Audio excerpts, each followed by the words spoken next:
What's up, everybody? Welcome to the Mets Pod presented by Tri-State Cadillac. Visit your Tri-State Cadillac dealer today. I'm your host, Connor Rogers, joined as always by my co-host, Joe DeMayo. And as our run of shows continues during the winter meetings, we are happy to be joined by a friend of the show, Will Sammon, who covers the Mets and many baseball-related things for The Athletic. Will, thanks for jumping back on, man. How have these days been? You know what? It's not the winter meetings for me if I don't get the opportunity to speak with you guys. So I'm really happy to do it. It's the highlight now of my winter meetings that we're doing this back-to-back years. Wow, that is the highest praise we've ever gotten on this show from a reoccurring guest. Andy Martino, you are on alert now. Steve Gelbs, you are on alert now. Will Sammon is our favorite guest. Let's jump right into it because I know things are crazy and time is limited down there. We've read all the stories about how the Juan Soto deal came about. When the news dropped, number one, Will, what were you doing? Like, what was the actual scene for you? Because everybody was kind of in this scramble when we thought the deal could get done that night. And then what was your level of surprise that the deal was not only over $760 million, but pretty close money-wise between the Mets and the Yankees at the end of this thing? Yeah, so I wish I had like some glamorous story or some exciting story, but I was really just in my hotel room. And I have a pretty good reason for that because we had heard that it was probably going to come down to that night. So I wanted to be in a decent position for it. I didn't want to be scrambling around or anything like that. So I was pretty safe and secure in my location to work. And so to answer your question about just the idea of it becoming the Mets at the end of the day and then the discrepancy between the Mets and the Yankees, yeah, I was pretty surprised actually because I felt all along, way back at the beginning of the offseason, that some Mets officials that I spoke to were a little bit just, I wouldn't say scared of the Yankees by any means, but that was an obstacle in their view. I mean, Juan Soto had just went to the World Series with his club and played really well. He was in the running for the MVP, and he hit in front of the winner of the American League MVP. So it made a lot of sense for him to go back, and I thought that the thinking was if the Yankees were to come close with their money, he would just end up there, or there at least was the very good chance of that happening. But to his credit, I thought Steve Cohen, from everything I heard, did an outstanding job with his presentation. And obviously, when it comes to resources and money, he's going to make that work, and he did. And so what I was able to gather, what's been also reported elsewhere was, around the middle of the day, the feeling wasn't that great around the Mets and their chances, but contract talks sort of renewed or got going again in the mid-afternoon hours, and then by the early evening-ish, things started to turn around for the Mets, and Steve Cohen was able to get that done for them.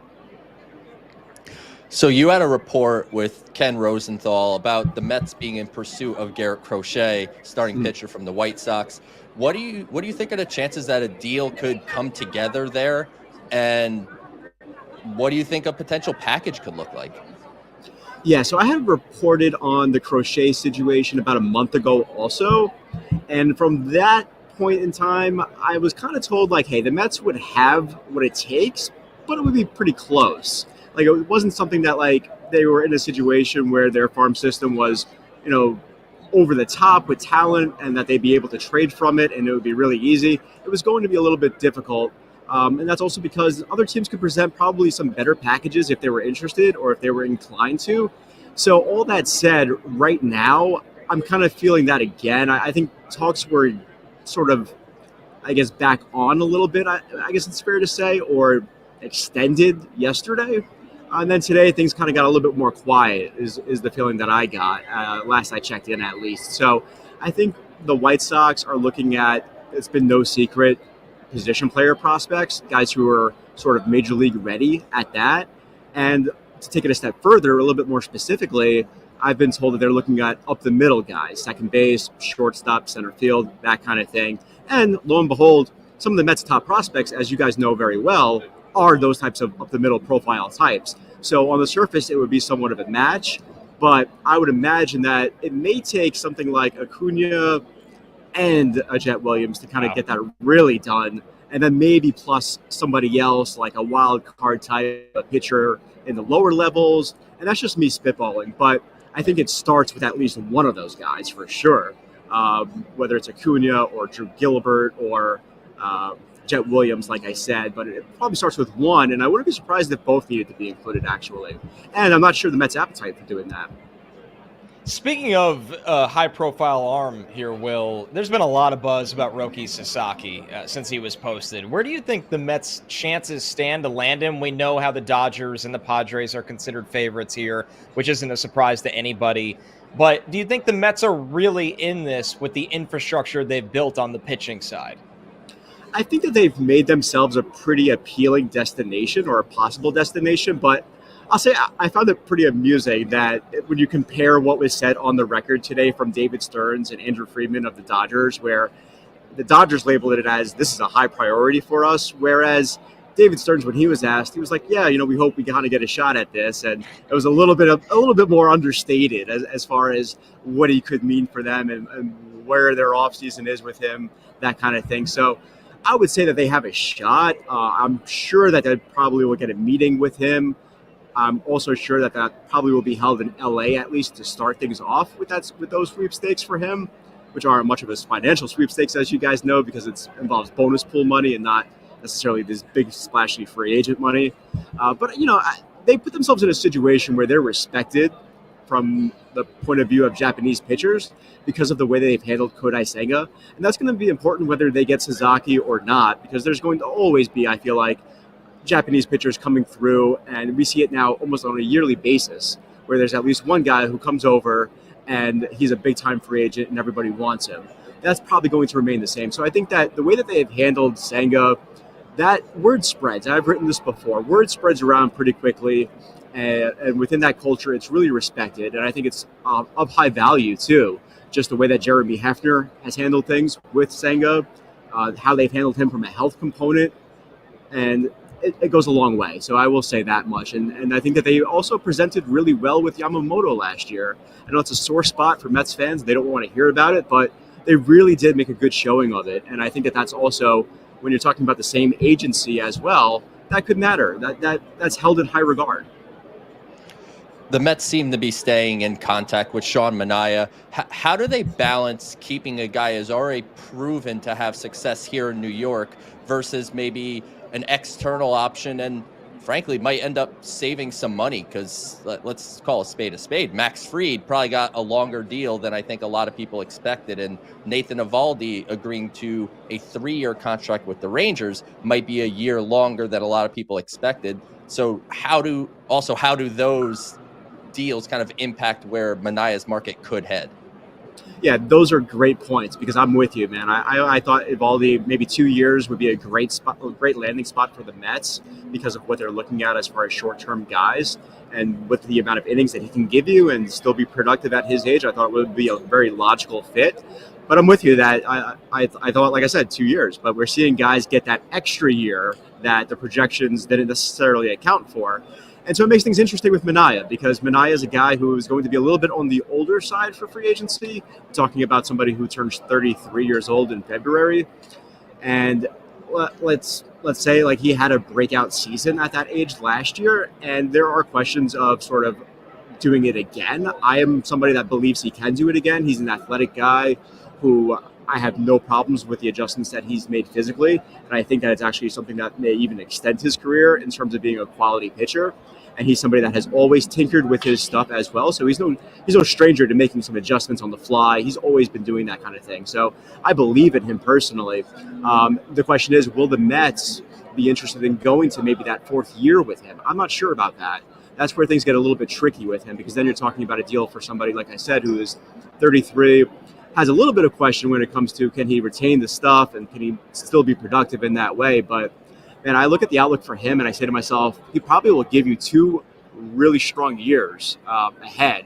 And then you just sort of pay for the 3rd and 4th year of maybe you don't know as much of what you're getting there. But I like him a lot as a fit still. I think the Mets are still interested in him. I've reported that as well within a piece about just other short-term options that make sense, who maybe will get a 3-year deal or 4-year deal, but not maybe more than that. So I like him for the Mets. I still think that they're interested in re-signing him. I wouldn't be surprised if he returned at all. And he's somebody that I also think sort of they need to anchor that rotation with the way it's been built. They need somebody at the top of it, along with Kodai Senga, to be that sort of 1-2. And I think if they don't end up with Manaea, they can continue to look at somebody like Crochet. There are other pitchers who are trade candidates as well who make sense. So I think they're casting a wide net with this still, and Manaea remains somebody that's probably at the top of their list. Well, we know David Stearns likes to add volume to a bullpen. That's no secret, and that can come in the form of major league deals, minor league deals. But do you sense that there maybe be a preference to add at least one proven option that can be a bridge to Edwin Diaz? Because now that we know Clay Holmes is going to try being a starter first, it's hard to envision who the true high-leverage eighth-inning guy is to Diaz unless they like a committee of that sort there. It's interesting, man, because I feel like what they did last year, there's definitely a path they take where that's something that they do, right? They take these one-year guys and they kind of buy into the stuff and they buy into the different characteristics of each of those pitchers. And you sort of, you kind of understand that maybe it's not going to be perfect, but you're probably going to hit on one or two of those guys. And so that I can see that being a path, but I'm in the same camp as you where I think last year, some of the deals they made, frankly, didn't pan out in that way. And I think that they could have used somebody in that role to maybe solidify things ahead of Diaz. So I think it's a possibility. I don't think that I necessarily say it's 100% likely to happen, just based on what history tells me. But I do think it's a possibility. David Stearns even said at the GM meetings last month that they were in on some guys who commanded those 3 or 4 year deals last winter. They just didn't get it over the hump. There's a couple of guys out there, whether it's Tanner Scott or other people, who kind of command those figures as well. So it'll be interesting to see if they are in on those guys. And again, not to sound like a broken record here, but they can go the trade route as well to maybe solidify that. So I look at the free agency market, and there aren't too many guys who are, outstanding high leverage options. So I really do look at the trade market, and I've written about this, I think it was last night, on Devin Williams, for instance, as just an example here to throw out. There are teams that are going to wait and see how that unfolds and then make those trades, because there's only a certain amount of guys, a few high leverage options out there. So in their best interest, it's probably best to wait and see where those guys end up and then take advantage of teams that become more desperate for that relief help. So it's kind of yet to be seen, and that's sort of a thing that probably could take a couple more weeks at least to really unfold. Every week on this show, Will, we go down on the farm. So we're going to have a down on the farm segment with you. It was reported today that Steve Cohen has sold his ownership of the AAA Syracuse Mets and the High A Brooklyn Cyclones to Diamond Baseball Holdings, a company which owns a lot of minor league clubs across the country as we know it, including the Binghamton Rumble Ponies, who is obviously one of the Mets affiliates. Can you explain what this means, and really what does it mean for the organization going forward? Yeah, I think first, what the first question that people sometimes have with this is what does it mean for staffing and that kind of thing? Right now, it seems like really nothing at the moment. It seems like the front office staff for those respective clubs are going to remain intact, or at least not face any changes as a result of this. But we've seen a lot of teams do this, and I think I read in the press release that they sent out that they've already started to work on a new scoreboard for one of the stadiums, and which frankly was probably needed for those of us who have been out there. I believe in Brooklyn. So it's a group that is looking to buy out and make these acquisitions. And on the flip side of it, I know some people have strong feelings one way or the other, but on the flip side of it, they have had experiences where they have enhanced these ballparks, and you really just take it off the hands of the parent club, right? Whether it's the Mets or whoever else. And so I didn't know, for instance, that this was on the docket for the Mets. Not to say that I was surprised by it, just because we've seen this become a trend, but it wasn't at the forefront of my mind, because it seemed like with Steve Cohen owning it that things were on track and things were fine. But from, I think, the perspective of the club, it's one less thing to kind of not worry about, but one less thing to take off their hands, and still feel like your organization, as far as your farm system, remains in a place where they're still getting the best of the best, or they're still getting enhancements, and they're still being taken care of on a high level. Last one for you, Will. Given Kodai Senga is heading into, what we're hoping here is a healthy offseason, and Clay Holmes is adjusting to becoming a starter once again, what is the likelihood that a six-man rotation is more of a normal thing for the 2025 Mets? And does that impact how they kind of address the rest of this roster during the winter? Oh, I'd say it's pretty high. That's probably where they go down. I think David Stearns even talked about it today with us when he was speaking of Senga, and even frankly some other guys in their rotation could use it.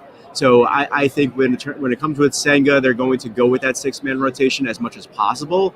I don't think we'll see them commit to it to the point where they're going to be super strict about it, where it's a 6-man every single time, because there are days off in the calendar, and I don't think if, say, they have a day off Monday and then another day off Thursday, they're going to commit to this, because then that could be like, 8 days off for a guy? They're not going to do that. So they'll do it where it makes sense in the schedule, and that usually be a lot of the time. So I think the de facto will probably be 6-man, and that's kind of a deviation from from 2 years ago, because it's hard to say last year with Senga being out.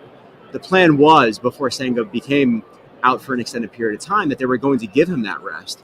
We just never really saw it. So they never really did it because he was not healthy and he was not available. But that was the plan, and I believe that will be the plan. And so for what that means as far as the rest of the offseason goes, well, the way David Stearns looks at his rotation and looks at his depth, he usually wants 8 to 10 starting pitchers. So right now, I would not say that they're at that number, right? So I would imagine that they add at least another guy or two, whether or not that's guaranteed role for the rotation. I'm not sure.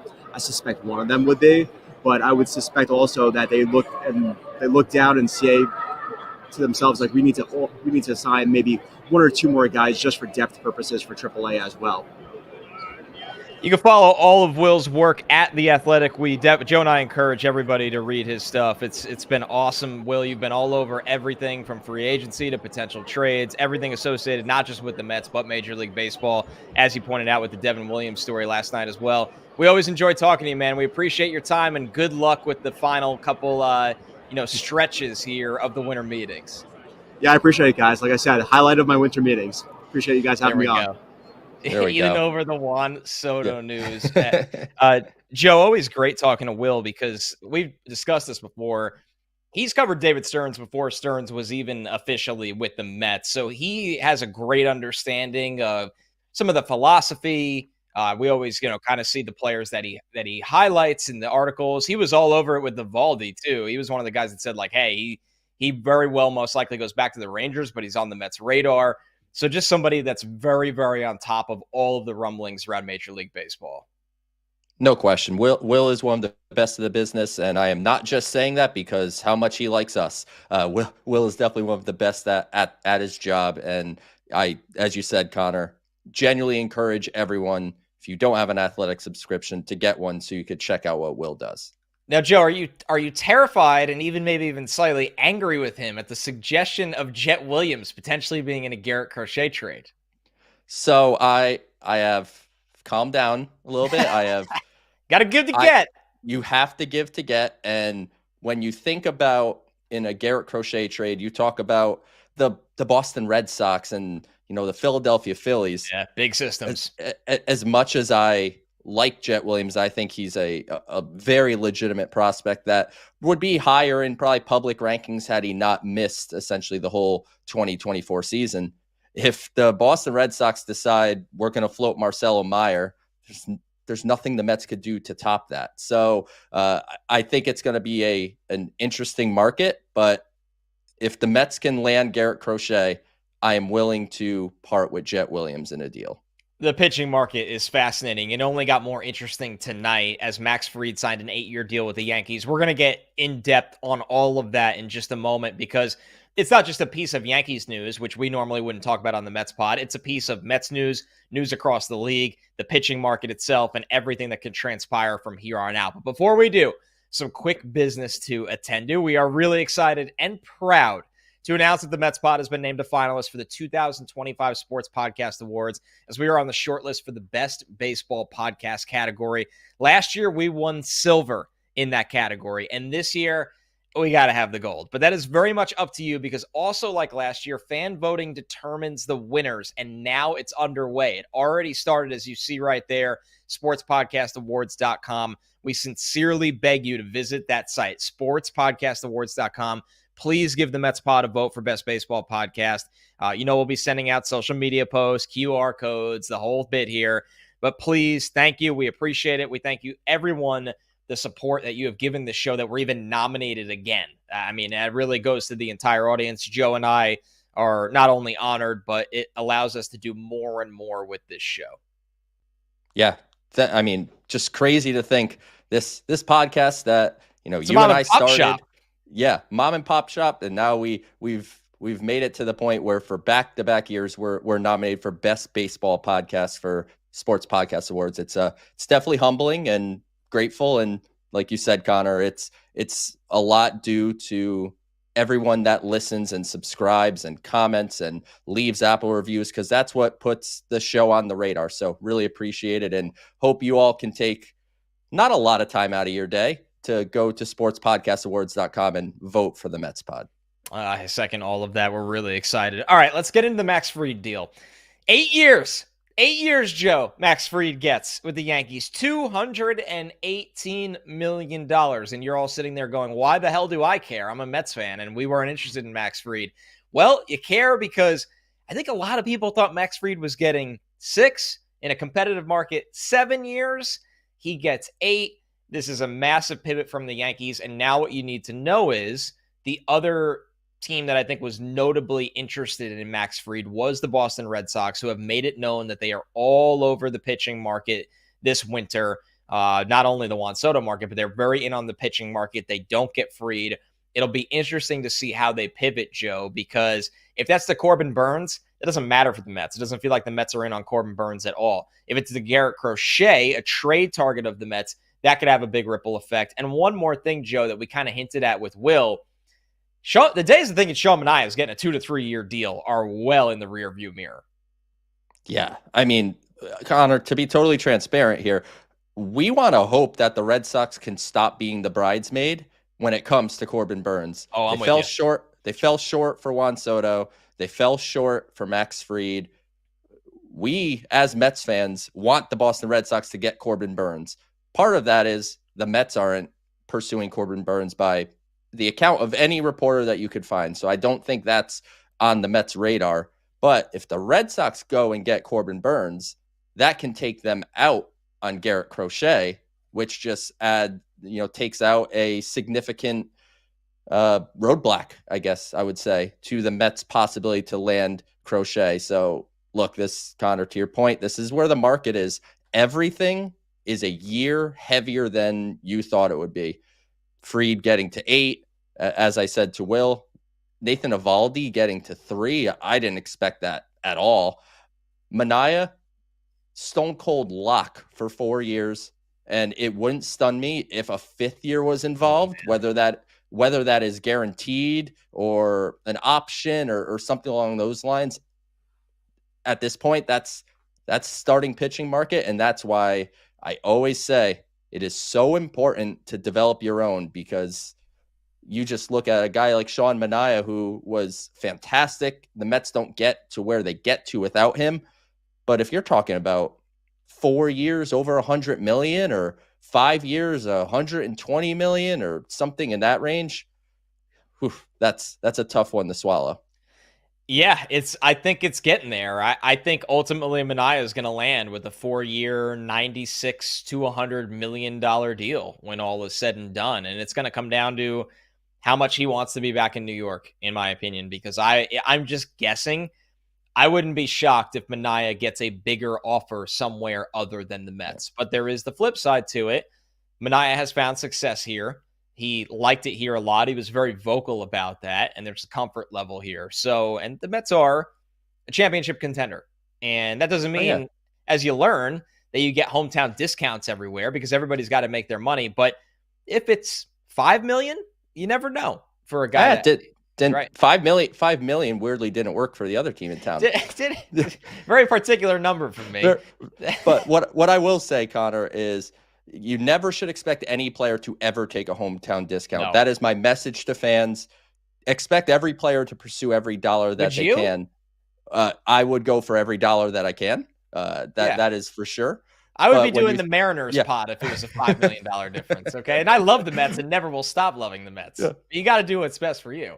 You have to do what's best for business. But when you look at Sean Manaea on the Juan Soto thing, as Andy said, on the show with us yesterday, that was a Steve Cohen real negotiation. Sean Manaea is falling back onto the David Stearns and the baseball operations department. And does David Stearns have the appetite to issue a 4-year contract to Sean Manaea? I'm not sure, but it would be a deviation from anything he's ever done in his career as an executive. So back to Fried here, because something that's important to me, Joe, is Max Fried, right? Good player. Very happy he's no longer on the Atlanta Braves. That's a mini win here. He will pitch this year as his age 31 season. He is, a 2-time All-Star, a 3-time Gold Glover. He's coming off a year where he made 29 starts to a 3.25 ERA. Before that, he had some injuries. He only made 14 starts in 2023. But he's typically a guy that is right at the top of the best ERA in baseball. He got 8 years, $218 million. Now you look at the floor for Corbin Burnes, because no matter what your personal opinion is of it, Corbin Burnes will pitch this season as his age 30 season. So 1 year younger. Corbin Burnes has won a Cy Young. Corbin Burnes is a 4-time All-Star. And while his strikeout rate has been going down, Corbin Burnes is in the Cy Young voting each of the last 5 years. 5 years. So, Joe, is Corbin Burnes getting a 9-year, $260 million deal? Like, I think Fried set a floor for. I think Corbin Burnes makes out like a bandit that he waited for Fried to sign, because there's no way now the floor is, hey, you want Corbin Burnes?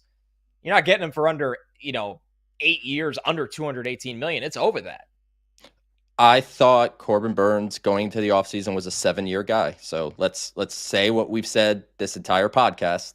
Everything's a year longer. I don't know that he's going to pull off 9 years. I feel like 8 is the number. Yeah, I think 8 is the number. When you do the 8 and 218, in the scheme of things, Max Fried's getting, what's that, like 27 a year, I believe, or so. Like, from an AAV standpoint, that's not awful. It's just a elongated deal in a way, kind of like what the Mets did with Brandon Nimmo, right? They gave him the extra length on the deal to suppress the AAV. I think Corbin Burnes can say, well, I'm getting 8 years, but I'm worth more than Max Fried is. I think his sweet spot will end up somewhere between the 27-ish million that Max Fried is getting a year and the 36 million a year that Blake Snell got from the Dodgers. I could see, whatever that total number is. I can't do math in my head, but 8 years, 33 a year, 34 a year. That's the kind of investment I think it's going to take to lure in Corbin Burnes. Yeah, I think so too. I think it's just, he's got to get to at least 30 per year. He's Corbin Burnes, right? At the end of the day, no matter what you think of how that contract will age, it's going to be an absolute gigantic deal. You're listening to the Mets Pod presented by Tri-State Cadillac. Subscribe to the Mets Pod at Apple Podcasts, Spotify. You can watch every episode on SNY's YouTube channel, where you can leave a comment under there as well, and we'll answer your questions, or wherever you get your podcasts. All right, we got to hear from David Stearns again today. He's been a busy man. He got to speak in Dallas on Roki Sasaki, who we brought up with Will Sammon. So listen in to David Stearns, what his thoughts are on the highly touted Japanese pitcher. Met him, so I can't comment on the personality or what he's like from a conversational perspective. What I can comment on is he's a really talented pitcher, and whoever gets him is going to have a very talented young pitcher going forward. We're certainly going to give it our best shot. Very difficult in these processes to truly understand what a player's preference is. This isn't a normal free agent recruitment process, so we're going to submit our presentations and our materials just like everyone else, and we'll wait for his camp's feedback. About as cut and dried as it gets there, Joe, from David Stearns. I like hey, I haven't met the guy. I can't answer that, but I just know he's really good because I've watched him throw a baseball. But I think, the point stands that what I like about Stearns, Joe, this is, I get it's a low bar, but I still really appreciate it with him. When things are very, very obvious, he doesn't go full Bill Belichick on you. He's like, yeah, the guy's good. We hope we get him. There's no games played there. He's just honest.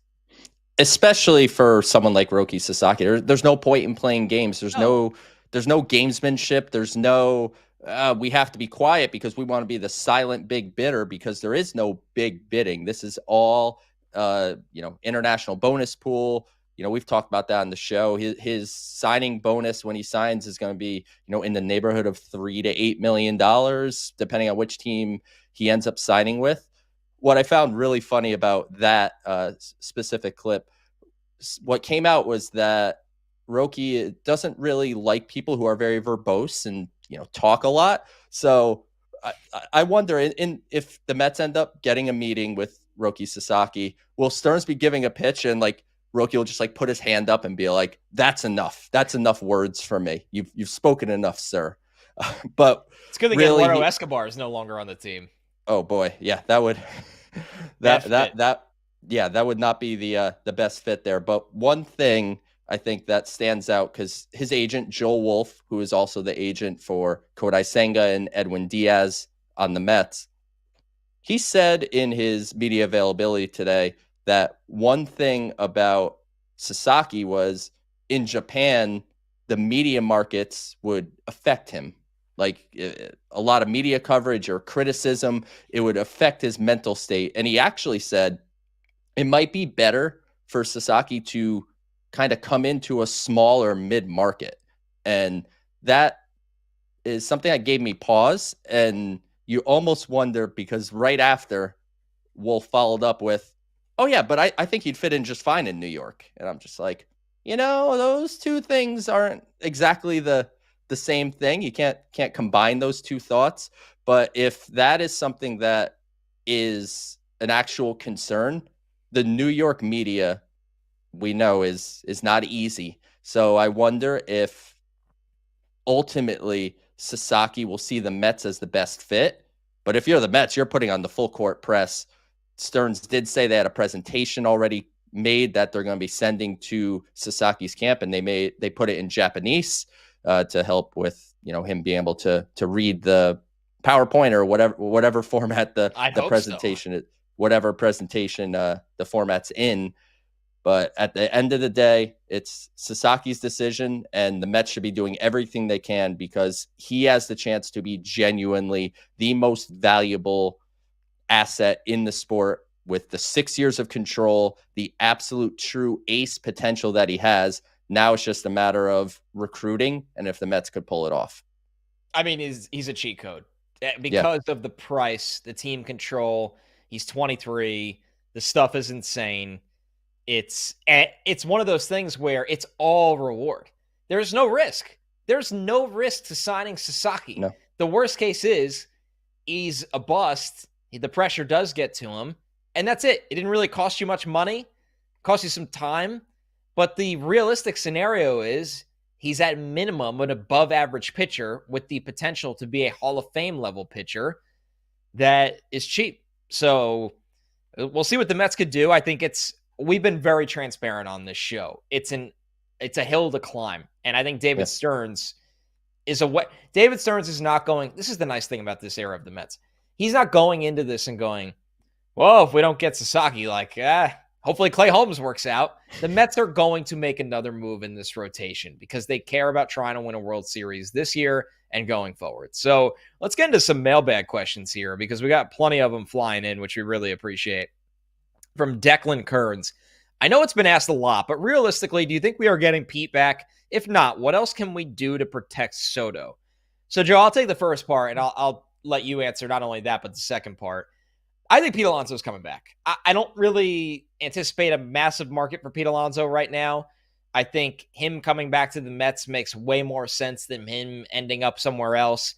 And I think this is one of those times where both sides just kind of figure it out. I think ultimately it'll be I wouldn't be shocked if it's a 6-year deal that hovers around $150 million. And if it was in the 140s, I wouldn't be surprised. I don't think it's getting back up to the original offer that we've seen reported before. I believe Joel Sherman had that. That was in the 160s. I think at the end of the day, both sides will find common ground here. But one, do you think he's coming back? And two, just play devil's advocate and say he doesn't. How do you construct this lineup? What's the alternate move you make? I genuinely believe, Connor, that the Mets signing Juan Soto increased, not decreased, the odds of Pete Alonso returning to the Mets. And the contract is something that you have to see how that all pans out. I do think, much like I was talking about Manaea a few minutes ago, this is another one that just falls back on the baseball operations department and David Stearns. I don't think this is going to be Steve Cohen driven. This is going to be David Stearns playing the value here. And if a team, Seattle, Houston, one of these teams that are looking for a power hitting first baseman want to go crazy and give Pete a 7-year deal for a lot of money, I think the Mets will let him walk out the door. But I think Pete wants to be here. I think the Mets want Pete back. I think it's going to be a strenuous thing that takes a while, but ultimately I think he will be back in a world that he's not. The pivots, you have really two choices. You can pursue a first baseman. That could be a Christian Walker, who would sign a shorter, average annual shorter length contract at a pretty high average annual value. A guy like Carlos Santana, a guy like Paul Goldschmidt. I think those are really your first base pivots. Otherwise, it's shift Mark Vientos over from third base to first base. And then you look into the third base market. Is that a pursuit of an Alex Bregman? Wow. Is that a pursuit of a trade for Nolan Arenado? I don't think it's let Brett Baty try or let Ronnie Mauricio try. In a win now mode for the Mets, I think it's imperative that they get one more legitimate stick. Ideally for me, it's Pete Alonso, because I know what I'm getting with that guy. But if it's not Pete Alonso, they have to find somebody to fill that void. I'm with you. I think at the end of the day, it just makes sense for both sides for it to be Pete Alonso. And you could always be surprised. That's what I always caution people. Like, there's always a world where you end up being surprised. He gets a deal that the Mets weren't comfortable with, and that's that. But it's also not, I know it's emotionally for Mets fans, this is hard to hear, but from an actual structure of the team standpoint, it's not this gut punch if they lose Alonso and they end up reshifting how whether it is a Christian Walker, whether it is they get involved in Bregman, which I'd rather have Alonso back than go the Bregman route. I don't think that's a deal that's going to age well personally, and we've had that conversation before. And I agree with you, Joe. Sometimes it's just nice to go with what you know. What we know with the Mets is Pete Alonso hits home runs in the postseason. After his worst year of his career, he had the mental fortitude to have some huge moments in the playoffs. And this lineup only got better. One of the problems with Pete is he doesn't see a lot of good pitches anymore, because as much as on our brains we're processing the Mets as the team that went to the NLCS and was 2 games away from a World Series, the honest aspect of the Mets is the larger sample size was their lineup was really hot and cold last year because it was just okay for most of the year. Francisco Lindor, once he turned it on in the leadoff spot, was incredible. Nimmo was extremely up and down, and Vientos was one of the more consistent hitters on the team. Alvarez never really got going. Marte needed to get healthy. They didn't have this lineup that 1 through 9 you looked at. And why would you throw Pete Alonso good pitches? And Pete Alonso is a guy that wants to hit his home runs. He started chasing a lot. Yeah, now, he was doing them favors. Right, he was doing them favors. Now Juan Soto's in the lineup. Mark Vientos should be better next year. Francisco Lindor's in this lineup as an MVP candidate. There's a world where Pete Alonso is the 4th guy in this lineup that you think about going into a game. And if that's the case, Joe, I think he'll just see much better pitches, which kind of enhances having him back. Totally agree, Connor. And you could hit him third behind Soto. You could hit him clean up behind Vientos. This Mets lineup is shaping up to potentially be deeper than it's been in some time. And I think bringing Pete Alonso back is, to me, I think it should be a priority for the team. So we had a follow-up to this question from JC. Do you see the Mets making a push for Vlad Guerrero Jr. if Pete leaves? I don't think the Blue Jays are going to trade Vlad, this offseason. They just made a trade tonight to bring old Met friend Andres Jimenez over from Cleveland. So, the Blue Jays, for better or worse, they're a team that always is trying, in a sense, to win. So I don't think there's a world where Vlad is available via trade. And to be honest, Connor, I don't like the game of, just let Pete Alonso go, and then next offseason, you just sign Vlad, as if it is that easy, because it is not that easy. It's not that simple. He's going to be the best or the second best bat on the market, that means there's going to be a lot of teams looking for him next winter. So sure, would I rather have Vlad Guerrero than Pete Alonso? Yes. But there's also a chance you get none of them if you let Pete go. Yeah. No, you're definitely not sitting there going, hey, we won't get Pete, we'll just get Vlad. Like, that's, I'm not going to call it a pipe dream, but it's definitely going to be really expensive. And yes, Steve Cohen has a lot of money. We're well aware of all of that. Constructing a baseball team, you're not loading this thing up with just a ton of 30 million plus contracts. Like, you're just not living that way. So Guerrero, I mean, if the reality with Guerrero is if he has another year like last year, where he has a 940 OPS, and this is somebody that in 2021 had an OPS over 1,000, Guerrero's contract will be insane. It won't be Juan Soto levels, but it will be a 300 plus, right? I would start at 350 in this era. I'd start at 350 for that level of slugger. All right, we'll keep the questions going here from loyal listener of the show, Steve Miller. Will Lindor still be hitting leadoff next year? Joe, I mean, I'll just read you the numbers, and then I'll alley-oop this one to you. Lindor last year, when he batted leadoff, batting first, had a 926 OPS.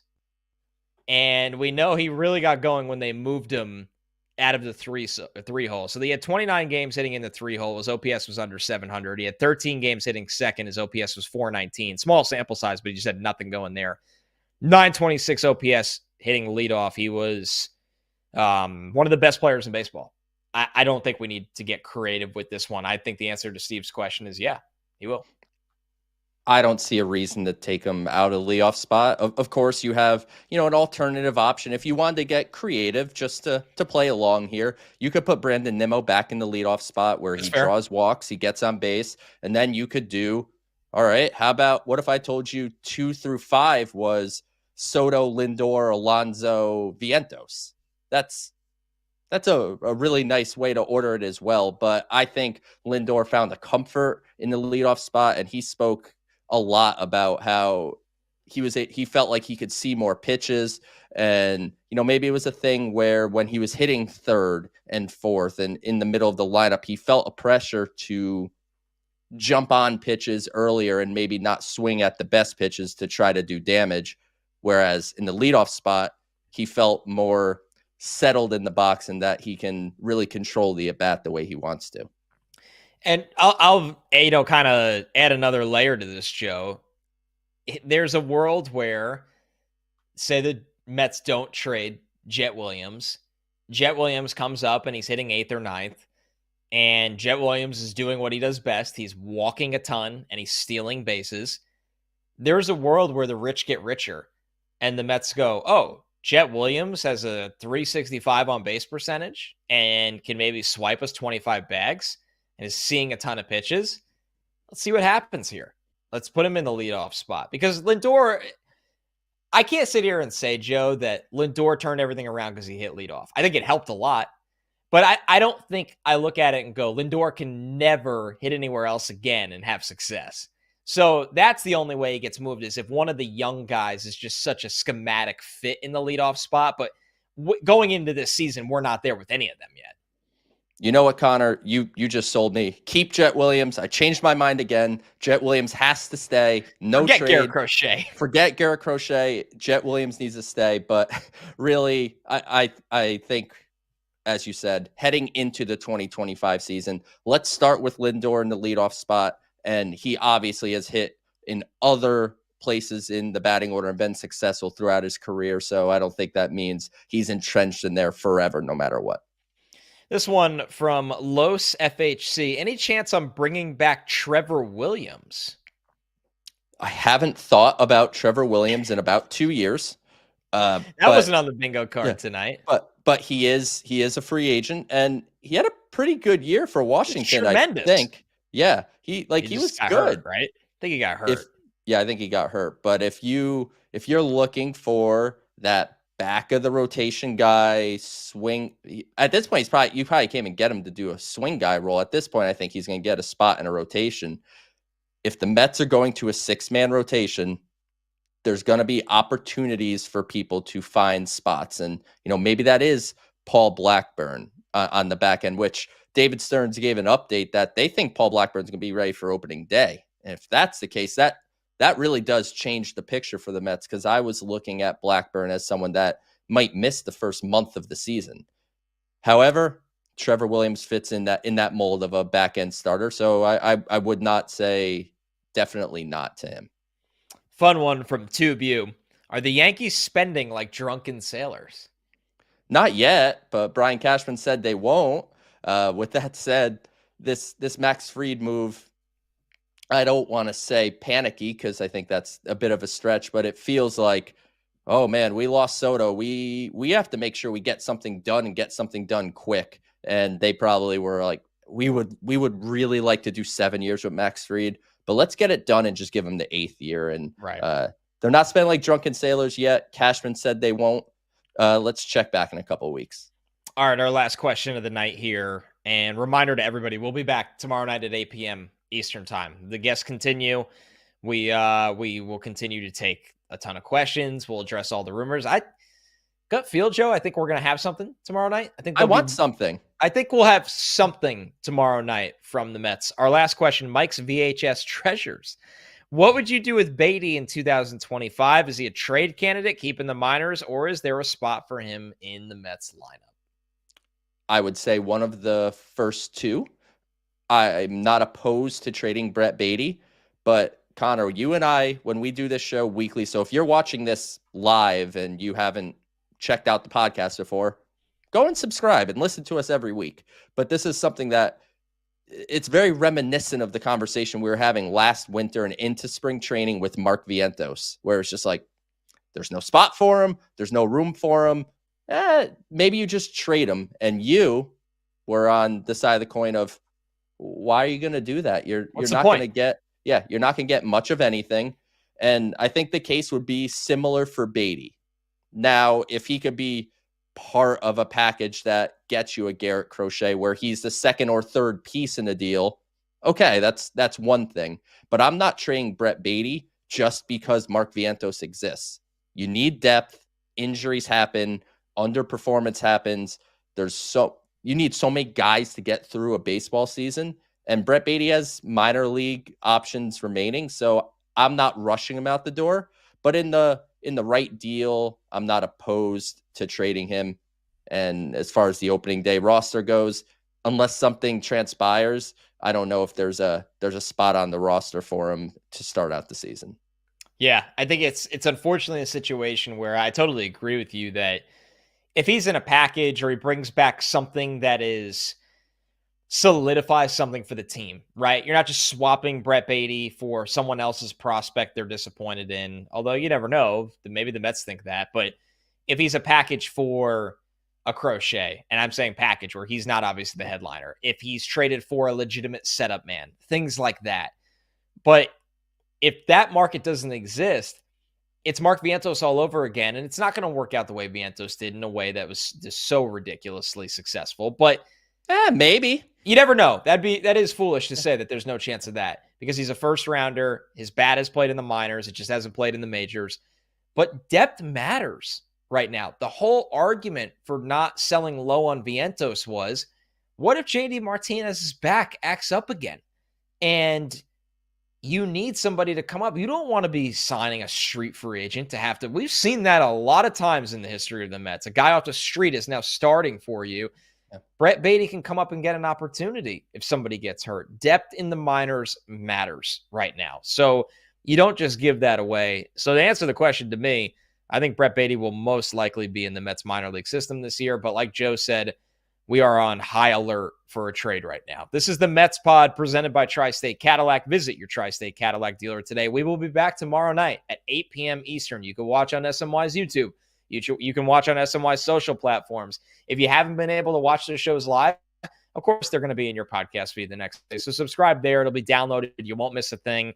The great guests will continue on. We'll have news, notes from the MLB winter meetings in Dallas. And once again, please subscribe to the show, whether it's Apple Podcasts, Spotify, wherever you get your pods. If you leave us a review on Apple Podcasts, we'll read that review as a question if there's a question in it for our mailbag segment. Same with the YouTube comments under SNY's YouTube page. Thank you so much, everybody. We'll talk to you tomorrow night.